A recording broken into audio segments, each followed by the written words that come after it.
I'll be back.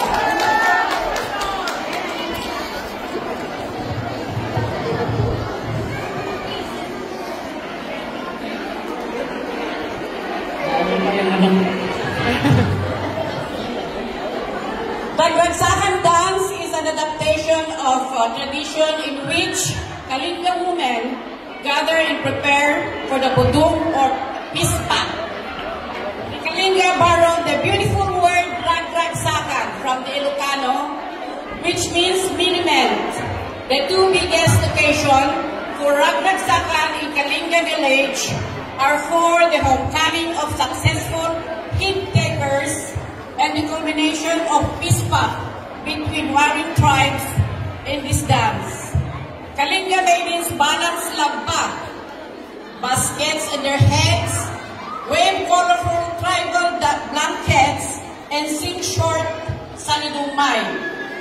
Songs as they snake the terrace dikes and escape through breaks in the path. The dance portrays the walk of the industrious Kalinga women carrying water pots on their heads and wearing the colorful hand-woven blankets of life around their necks. Their walks imitates the climb up the rice terraces and the mountain province of the Philippines. Ragragsakan was discovered by Ramon Obusan in Lubuagan, Kalinga province, among the Kalinga people. Ragragsakan from the Ilocano means ragsak. It means happy. Ragragsakan thus means merry making.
Lord.